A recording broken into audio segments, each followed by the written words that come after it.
Welcome to Library Out Loud, a conversation about any and all things related to the Spokane County Library District. Library Out Loud is brought to you by the Spokane County Library District and our friends at STCU. Now, here's your host, Jane Baker.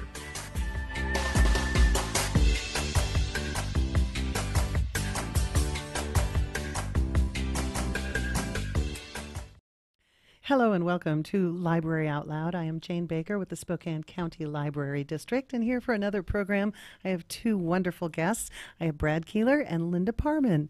Welcome. Thank you. Happy to be here. I'm glad you're here today. Now, you guys have been performing at the library a few programs over the past couple of years, and you're back again. So we're going to talk about that. We're going to talk about you guys a little bit as well. In fact, let's start with that. I've seen you perform at the library. You might not have seen me in the background, but I was there, and I was so impressed with the wonderful music you guys perform. Tell me a little bit about how you got started, how you met, what got you going on this. On the library jobs? Maybe together first on the music. Right, and then Linda and I have been collaborating in a couple of different formats since 2006. Okay. We played in a commercial band, I suppose you could call it, canned music, out to play gigs and such. And then we've kind of drifted into this educational, semi-educational programs that we're doing for the county library district. Mm-hmm. With the first of which we did was in 2015, which was Hope in Hard Times, music from the Great Depression era. Yes, that's where I first saw you. Okay. Yeah, that was a fabulous program. You did a lot of music from the Depression era. Thanks. Yeah. It's recent enough that it was pretty familiar. We also did a program a year or so later of music from the 1890s for the Yukon Klondike Gold Rush, in conjunction with the Big Read that year, which was The Call of the Wild, the Jack London classic. So the 1890s music maybe pulled us a little bit out of our normal routine a little bit, I think. Wasn't recent enough, huh? But we enjoy, I like to call it vintage music. Yes. So how did you get into the vintage music? Is it something you grew up with or were already familiar, or is it something that you found later on? Yeah, that's like a long story for me because I'm just into old things. Okay. So the music fits right into that. I have a house that has a bunch of antiques in it and some family heirlooms and things like that. But as far as music goes, I've always been interested in where a song or where a style comes from. So as a young person, maybe in the late 60s, I was like an album cover reader. Yes. And you might be reading an album cover from a band like the Rolling Stones, which was the hot thing at the time.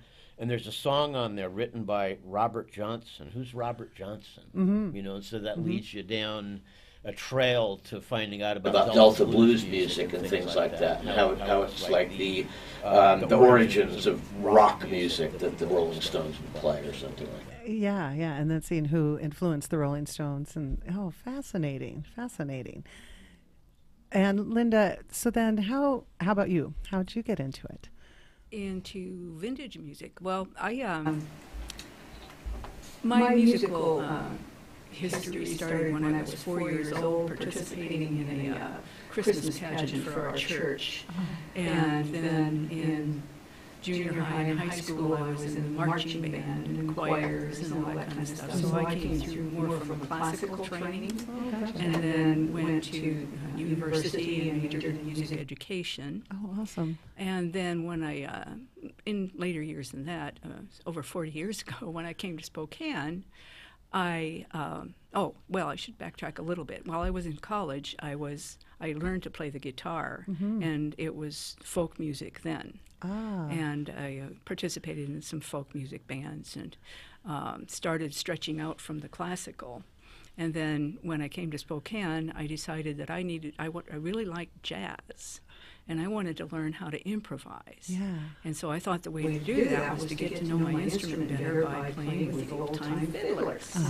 So that's how I started into the old-time music for sure, and with a lot of intensity, because I was standing up there and I didn't have any music in front of me, and I had to train my ear and my fingers to do what I wanted them to do, and that's how I got into that. And then just participating in a lot of different bands, exploring lots of different music like Celtic and bluegrass and old-timey, and of course I continued my interest in jazz and swing, and developed a lot of interests in all different kinds of areas of music. And then when Brad and I started playing in this band together, and then that band ceased to exist, we decided that we should still continue to work together, and found our interests and abilities and instruments harmonious. So that's great. So that's how you met then, is in working in a band together? Right. Yeah. Okay. And what band was that? Just curious. Canned music. Canned music. And was that a local Spokane? Yes. Yes. Ah. Yeah. And we were in that band for 5 years together, I think, maybe. Yeah. Wow. Before we branched out into our own. Yeah, we would play like at the Pig Out in the park every year, and, Sure. and other types of outdoor venues and such. And then what kind of music was that? It was pop music. Okay. Yeah. You know, just a lot of different styles, whereas like Linda's and my taste kind of veer towards the older styles of music, I think, Yeah, we like to some degree. more vintage and swing, jazz, and blues. And Linda has an enormous library of old music. She has it's like the Library of Congress, kind of small version. So if there's an old song that I need to know something about, oftentimes Linda has it in her files. Oh yeah, I got that right here. You got it right there. So you mentioned a lot of different kinds of music and a lot of different kinds of instruments. So I'm a little concerned. Not concerned. I'm curious. How many instruments do you play? Well, on a regular basis. Well, Usually I play the guitar and the ukulele. Oh, wow. And sometimes I play the flute or the Irish whistle. Okay. But Irish whistle.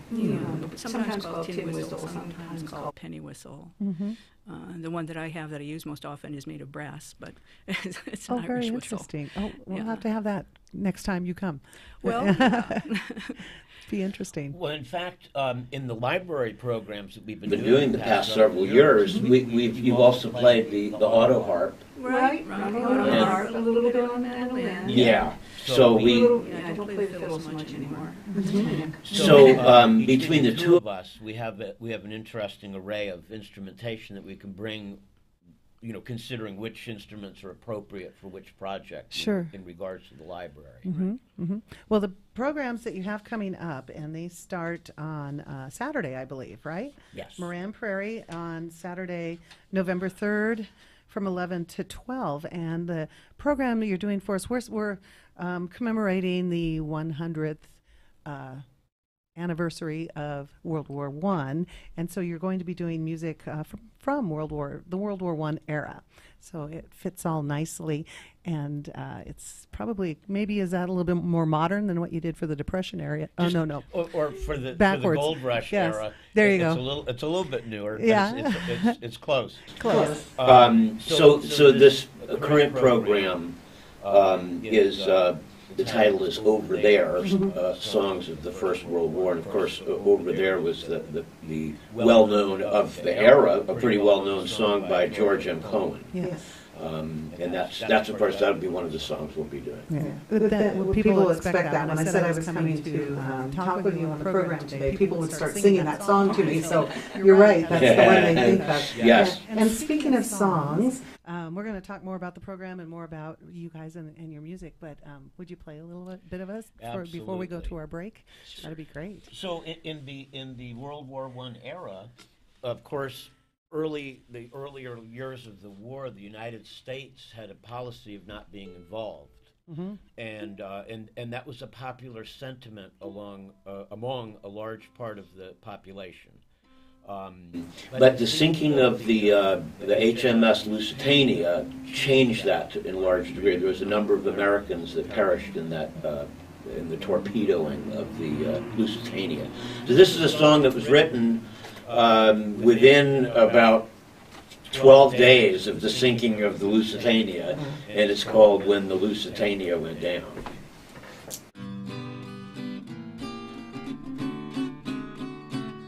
The nation is sad as can be.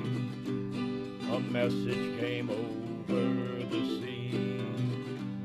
1,000 or more who sailed from our shore have gone to eternity. The Statue of Liberty high must now have a tear in her eye. I think it's a shame someone is to blame, but all we can do is just sigh. Some of us lost a true sweetheart. Some of us lost a dear dad. Some lost their mothers, sisters, and brothers. Some lost the best friend they had. It's time we were stopping mass warfare. If women and children must drown, many brave hearts went to sleep in the deep when the Lusitania went down. A lesson to all it should be when we feel like crossing the sea. American ships that sail from our slips are safer for you and for me. A Yankee can go anywhere as long as Old Glory is there.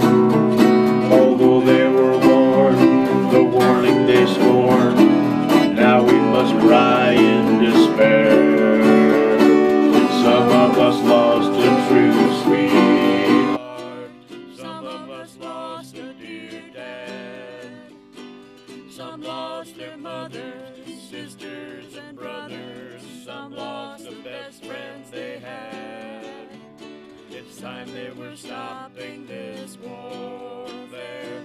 If women and children must drown, many brave hearts went to sleep in the deep when the Lusitania went down. Many brave hearts went to sleep in the deep when the Lusitania went down. Wow, that was wonderful. Wonderful playing and singing. That was very great. The song is kind of sad, though. Yeah. Yet a tragedy for sure. Yes, it is. So, when you're asked to do a program like this, this World War I program for us, how much research do you have to do, or do you already know these things? No, there's a good amount of work in order to create a program. It's because it's a little bit more than just sitting down and doing the songs. We want to like place the songs in some kind of context. Yeah. Why are we doing this song? Maybe what it meant at the time. And I spent some time usually writing a program for each one of these, which is several pages long with some research into the music, and then just an overview of whatever historical event that we're dealing with. And then Linda put a lot of work into this project in particular. Yes, well, I discovered the Library of Congress, and they have a wonderful array of sheet music to look at. And so I went there and found the sheet music and complete songs. Like most of us have heard choruses of things, but we haven't necessarily heard that there are verses. And don't know how those go. And so I was able to do that. Plus I found some songs that weren't necessarily well known, or even, maybe were known then, but not anymore. Something, like the Over There, that one has continued to be known, but I found a couple things that are kind of fun to do that we have on the program that nobody's heard. Oh, we hope, we think. And we're also doing two ballad type songs, which are written in more recent years about the war as well. So we're trying to get a big overview.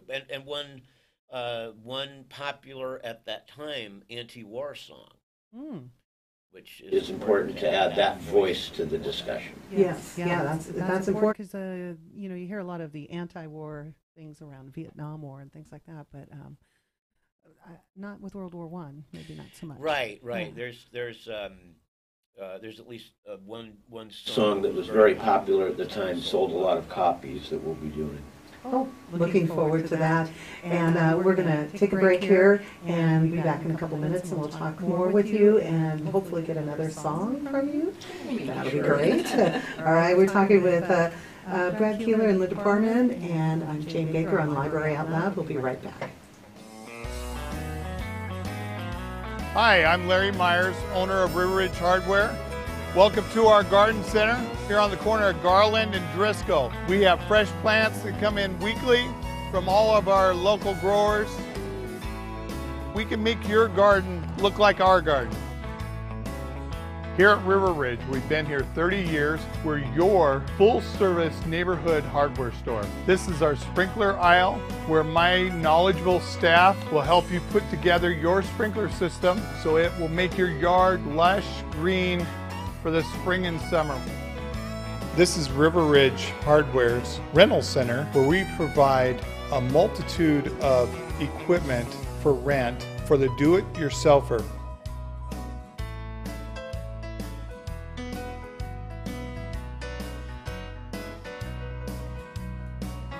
Next time you're working on your home or yard this spring and summer, stop by, say hi, and we'll help you get the project done. See you tomorrow night, and thanks again for taking care of the painting. I got this. Bye.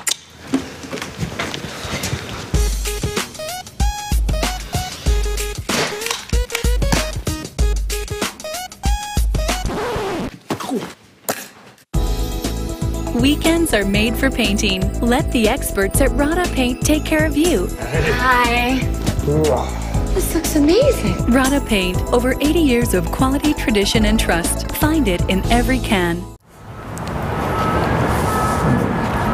Hello there, Internet. My name is Braden Magruder, and I'm just coming out of the Spokane Talks building, and I'm excited to bring to you guys a new announcement that I am going to be the new host of the Youth Spotlight program. Now, our old host, Colin, he's off to Texas Christian University to pursue a degree in theater and broadcasting, and you know what? That's great for him, but that's what I like to call adulting.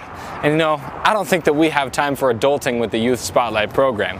What the Youth Spotlight program is here to do is to bring to you guys news, the greatest news of some of the most amazing people here throughout Spokane that are, just going in high school, maybe about to go into college, you know. These people are achieving life's dreams and they are so young. And I think that these are stories that you guys should know about. And I'm so excited to be bringing them to you. Now, I'm a Spokane native myself. I've been performing throughout Spokane in various different shows. I just closed the show of Music Man, and you know, I guess I like long walks on the beach, keeping my business attire, while also keeping my French fry socks on close at hand. You know, it's going to be a great year, and I'm so excited to be your guys' host. So tune into Youth Spotlight to watch me interview some of the most amazing people. Thank you and have a great day.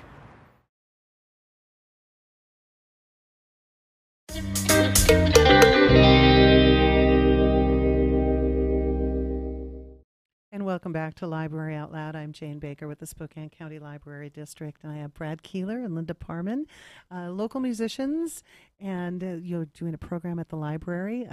This is what'd you say, our fourth or fifth? This is our fourth music program that we've done, historic music program we've done for the SCLD. Yes, and we love you, our audiences love you, and that's why we keep having you come back. So I'm going to talk about this one a little bit. You're being performing songs in Over There, the First World War in Song, and you start on Saturday, November 3rd at the Moran Prairie Library. Saturday's going to be busy because then you're going to head up to North Spokane and perform in North Spokane in the afternoon. Also coming up next Monday, Medical Lake, and then at Spokane Valley. You're just crisscrossing the county on the days. And then, Tuesday at Airway Heights, Wednesday in Cheney, Thursday in Deer Park, and Tuesday, November 13th, you'll be at the Oregon Library from 6:30 to 7:30 p.m. So we have you going around the county, and hopefully people will get a chance to stop by their neighborhood library and listen to you. And I do want to point out, and Linda, you reminded me of this, the performance on Thursday, November 8th at Deer Park is during the Deer Park Library's 20th anniversary. So that'll be a fun time. They might do some face painting at the same time you're up there playing some music. But that should be a nice event. Yeah. So You come to the library and you do these wonderful programs, these historic programs, and this time you're doing the First World War one, and you've done a lot of research, and you've written a very nice program here. What was your biggest challenge you found in putting together this program for World War One? I think, well, for me anyway, a little bit had to do with sometimes getting the information that I was looking for about a certain song. Of course, Library of Congress can be really helpful, as Linda had mentioned before. But there's a number of places, particularly on the internet, that you can go to get backgrounds or information on the composer or the lyricist for a certain song or something. So that, it was some of the songs were probably a little bit obscure enough that some of that information required some digging. Some digging, and then. I think one of the challenges that we face every time we do the program is which ones to do and which ones we're not going to do. Oh, that's because true. we've only got an hour, and there was lots of people writing lots of songs. Yeah. You narrowed it down to 14. Yeah. So then what is your criteria for what you decide to play and what doesn't make the program? I think in part is the variety in terms of maybe the style of music, and then also the lyrical content. I mentioned in our first segment there that we're including, well, at least one, but actually more than that, songs that are anti-war from that type of perspective. Yeah. Of course, we don't have any particular perspective ourselves. We're trying to give a voice to everyone. Yes. In these. So. That's one of the challenges in selecting songs. But that's a long process for Linda and I. When we've done all of these projects, we kind of each go off and do our own work, and then we get together and compare what we've gathered, and then we go through the sorting process to decide what songs to use. We'd like to use something, when possible, that's familiar. Yes. And in the case of this program about World War I, there's certainly several songs that show how much patriotism was evident in songs. Sure. And that's a very important aspect to cover. And so we have songs about that. And then some of the things that were going on behind the scenes, like what were people doing to entertain themselves well, or to try to, keep themselves in good spirits. Yes. So, Yes. There's a touch on that, too. Yeah, that was a time when, of course, we didn't have the internet, but also no TV. A lot of people didn't even have radio. Right. And then I think newspaper was your main form of getting information. Yeah, for certain, yes, newspaper. So it's wonderful to hear that you're now able to go to the internet and find some That's great. information like that. It was preserved somewhere and somebody saved it. I like to think of the internet as the world's biggest library. Kind of. With that would be another program. We still need books. Yes. Well. Oh, yeah, yes. Yeah. I like to read. Yes, great. Good to hear. So what about the instruments? Have the instruments changed since World War One? Well, now here's a challenge with doing programs like this. The majority, the majority of the period songs that we're doing are composed on piano. And so the structure of the songs are much more complex than playing a 3-chord folk song. Sure. So that's a challenge for me, not so much for Linda, because she knows music inside out and over and above and every way you can look at it. I'm a self-taught musician, so.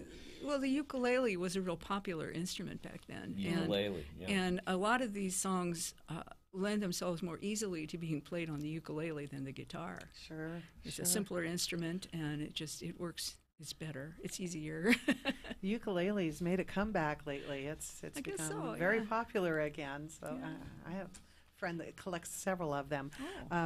Ryan's telling me in my ear that we're running short of time. So what I'd like to do is ask you to play another song, and we may run out the program with you playing. So before you start, I do want to remind everybody that over there, the First World War in Song with Brad and Linda, starting on Saturday, November 3rd, and going through Tuesday, November 13th. You're at least one of our libraries sometime during that time. Find out dates and times. at scld.org, and you can find out all the information. And thank you both for being here. Thank you. And I'd love to hear you play to the end of the show. Well, this is the George M. Cohen song, Over There.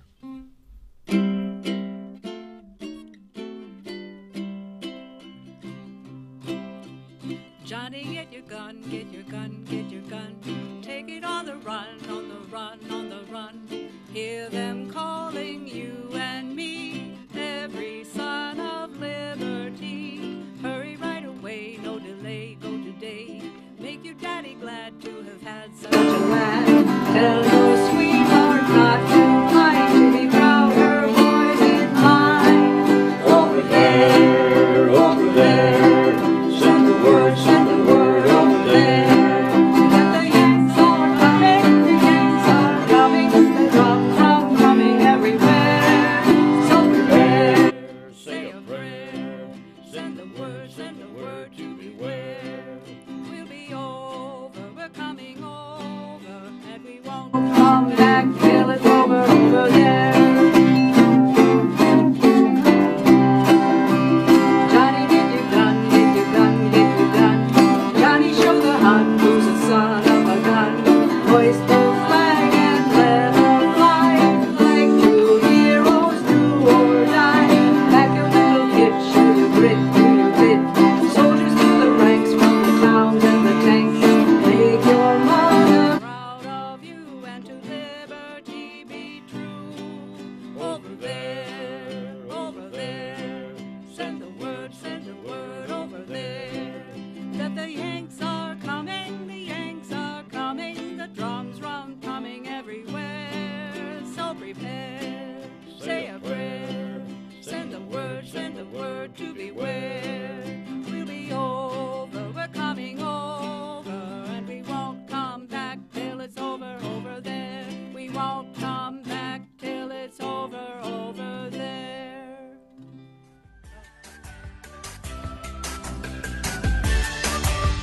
Library Out Loud is produced in Spokane, Washington by SpokaneTalksOnline.com, which is solely responsible for its content. Ask a question, recommend a guest, and hear this program again online anytime at SpokaneTalksOnline.com. Library Out Loud is brought to you by the Spokane County Library District and STCU. Go visit and explore your local library today.